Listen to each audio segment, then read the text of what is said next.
So it's Sunday and I feel like doing a roast today. So we're going to do a roast rack of pork. So I've got this, it's a dry cured rack of pork from Tom Hickson, again from Smithfields. Great quality meat. He's doing his home delivery thing right now. So rack of pork, we're going to roast that, but we're going to make our own gravy as well.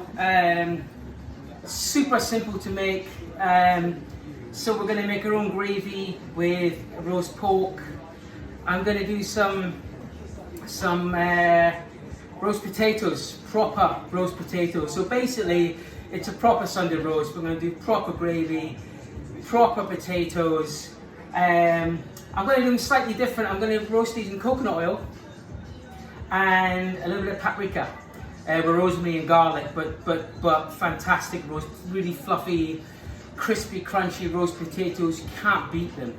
So, and then I'm going to serve that with some carrots, just some simple buttered carrots, guys. I'm going to show you a really simple way of cooking carrots, which is a little bit of water, a little bit of sugar, a little bit of salt, a little bit of butter. Job done, guys, job done. So carrots, and then pork and apple. Can't beat it, classic. So we're going to do a caramelised apple. So instead of using, your shop bought, nothing wrong with that, apple sauce, love it. But we're going to do some fresh caramelised apples with our roast pork as well. So that's it, guys. So without further ado, I'm going to crack on and show you how to do today's Sunday roast. Okay, guys. So roast pork. What we're going to do first is we're going to give it a good season on each side. Bit of salt, bit of pepper.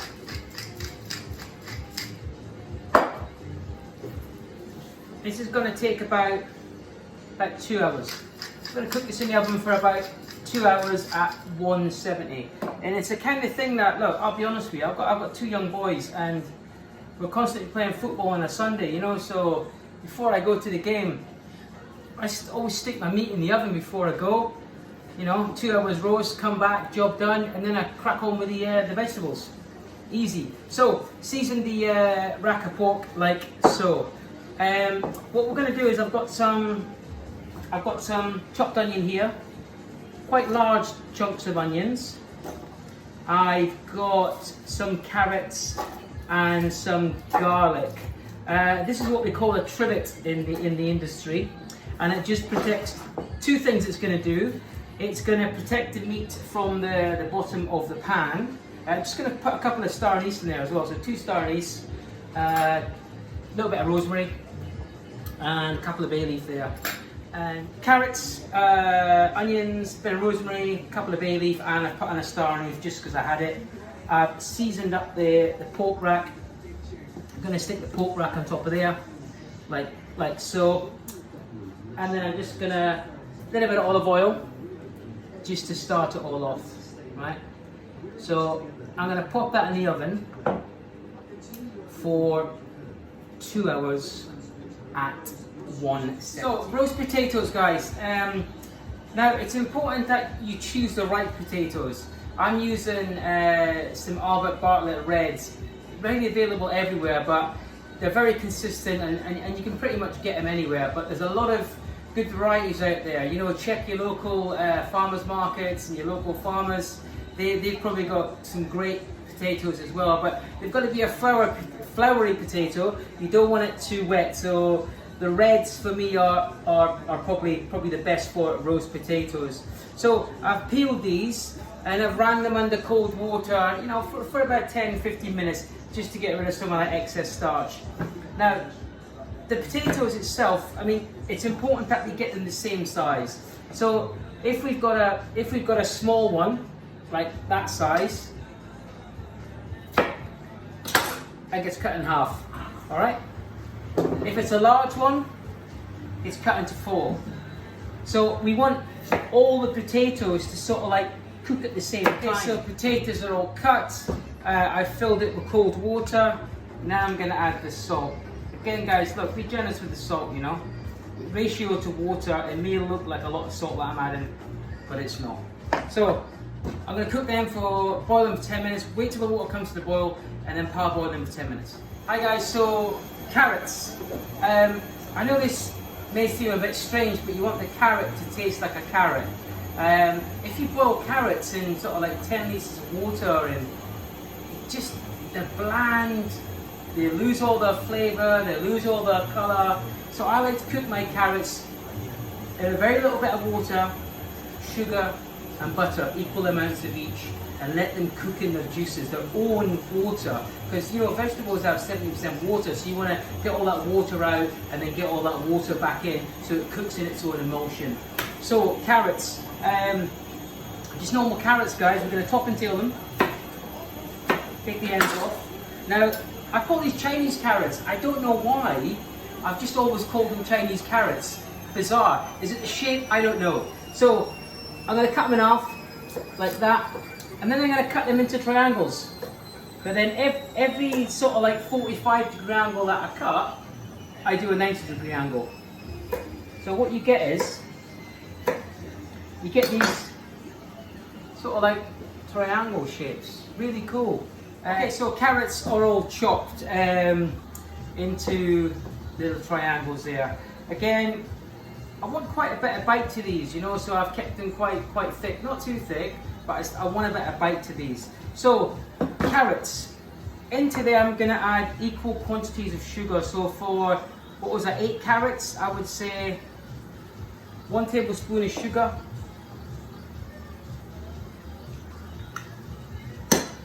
1 tablespoon of butter, pinch of salt guys, you know, about 100 ml of water. You can see how much water is in there. It's not a lot of water. So if I add it in there,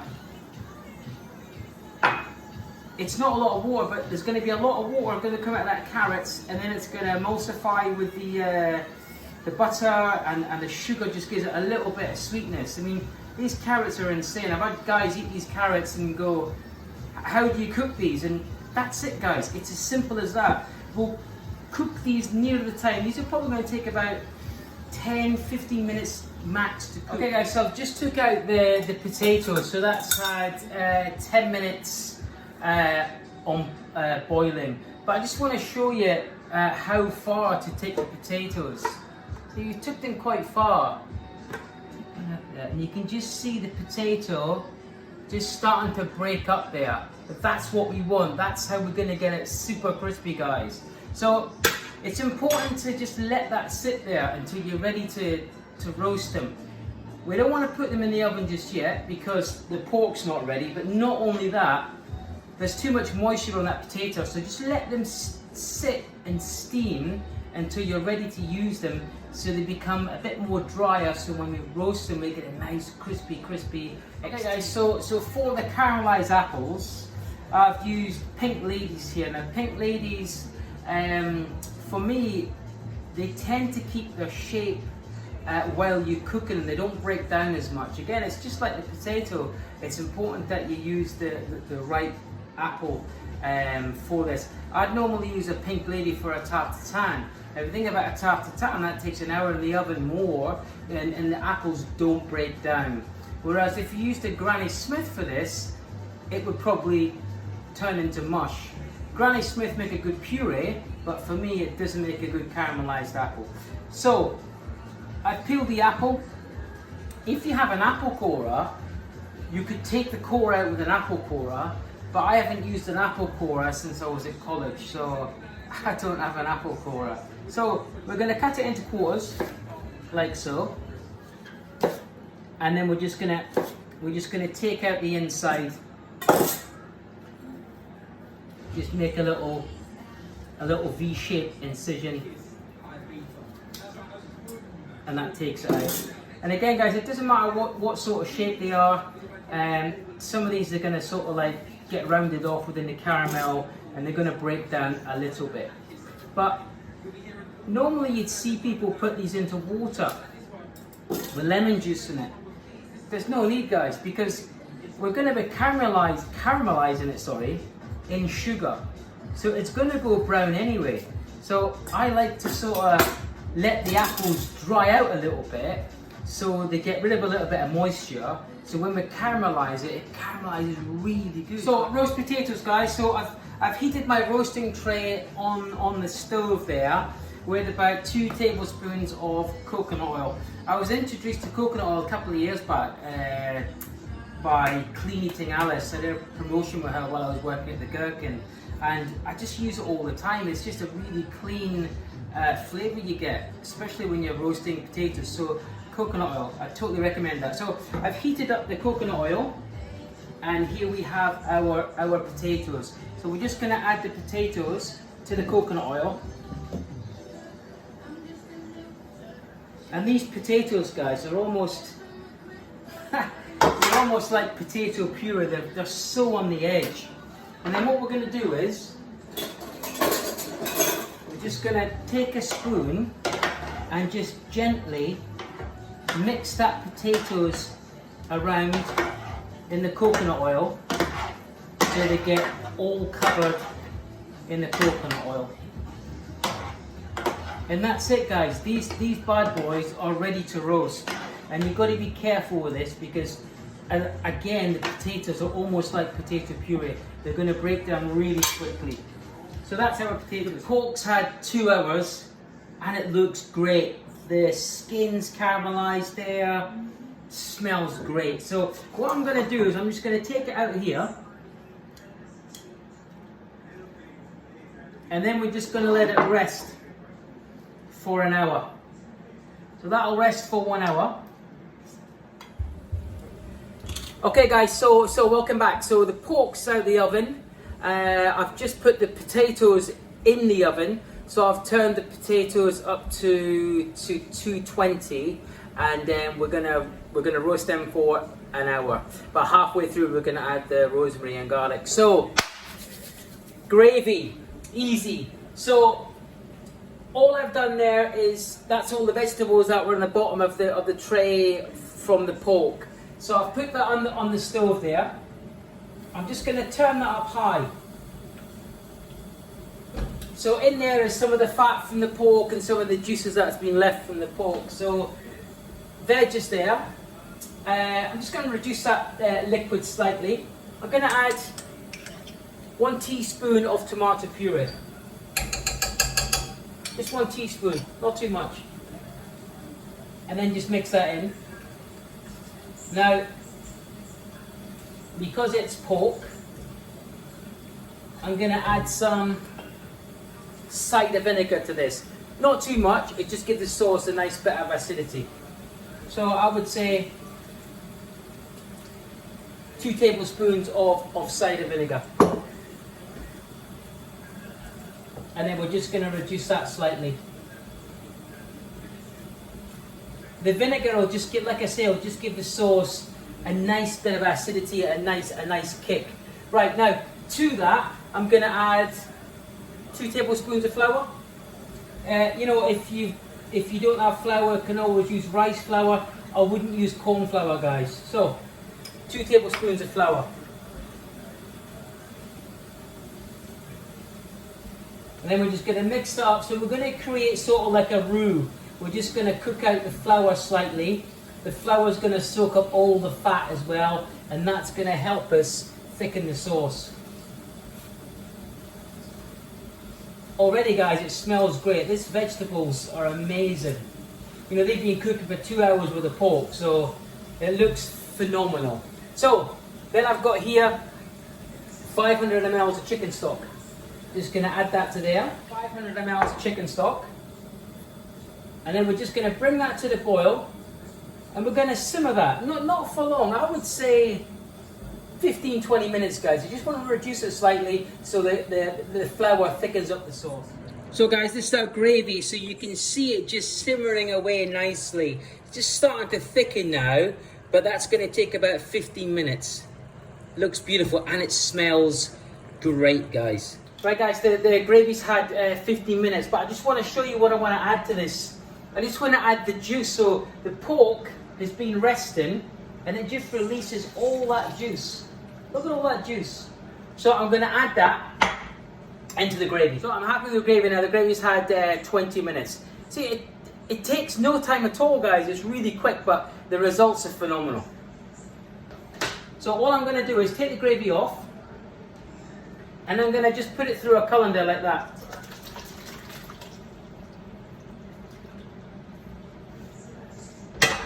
And then what's going to happen is all the gravy is going to fall through that colander, and all the vegetables are going to stay on top of the colander. So I'm just going to let that sit for a bit. But that's it, guys. Gravy done. So guys, carrots now. So potatoes are about halfway there. So I've got my carrots here that we made earlier. So that's the cut carrots, the water, the sugar, the butter, and a touch of salt. Just going to pop a lid on that, like so. Put it on the back. So guys, the potatoes have had 30 minutes, and already they're starting to get a really nice crust on them. So that's 30 minutes. So what I'm going to do now is I'm going to add some garlic. I don't know, about 4 or 5 cloves of garlic. And then we're going to rip up some rosemary. Now it's really important that you do this halfway through, because like I said before, if you add it at the beginning, it's just going to burn. You're not going to get any flavour from it. Beautiful. I'm just going to give them a little turn.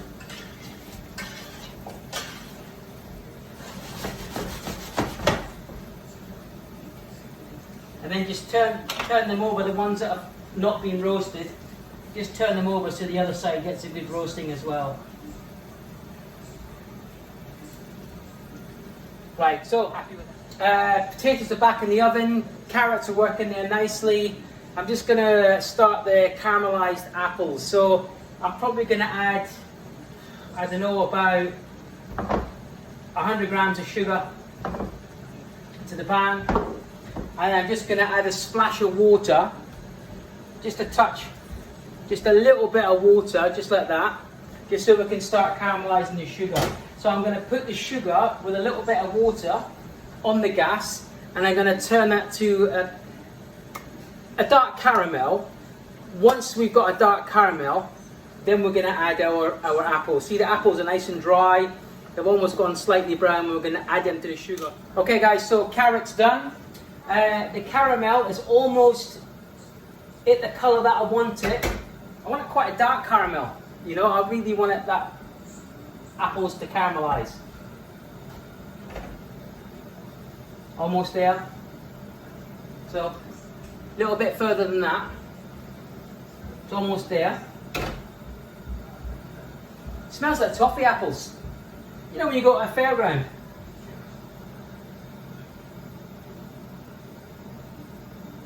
Right, I'm happy with that. So, apples, straight in with the caramel, guys. But be careful, caramel is extremely hot. You don't want to burn yourself. I'm just going to turn the heat down a little bit on that. I'm just going to add a splash of water, just a splash.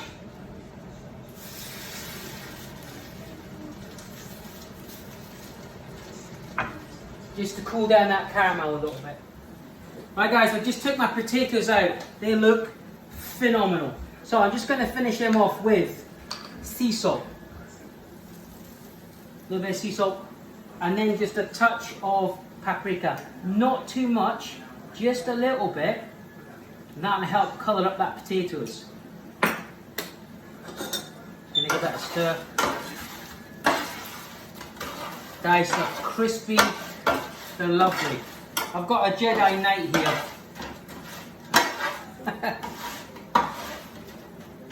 Beautiful. Look at that. So, I'm just going to put these on the board. So it's going to be family style tonight.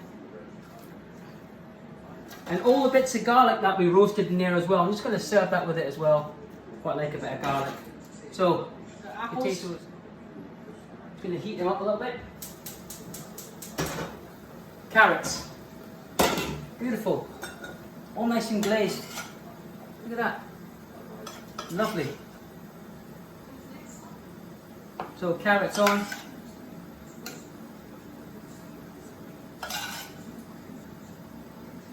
Again, guys, they're sweet, they're shiny, they're glazed. Beautiful. So there we have our apples. Look at that. Caramelized apples. Fresh caramelized apples. I'm going to put them on the back.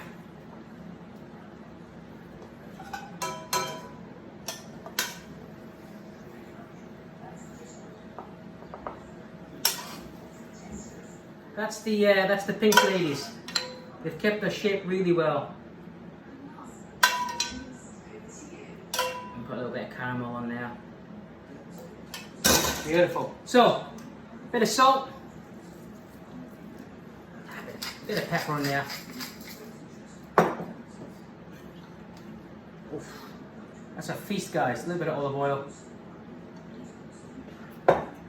And then we're going to just put our gravy on there. So we have our gravy here that we made. And again, guys, the gravy is super simple. Show you this board. Aye, aye, aye. So there we have it, guys. My roast rack of pork with crispy. Look at that potatoes. Oh. Crispy potatoes with rosemary and garlic, caramelized apple, and proper gravy. Let me lift that up. Look at that beauty. It's like a smorgasbord, guys. A smorgasbord. So I'm gonna enjoy this with the family. It's not all for me. So it's good night. It's God bless. Stay home. Stay alert. Stay safe. And we will see you tomorrow. Amazing, guys. Can't wait to eat this. Good night.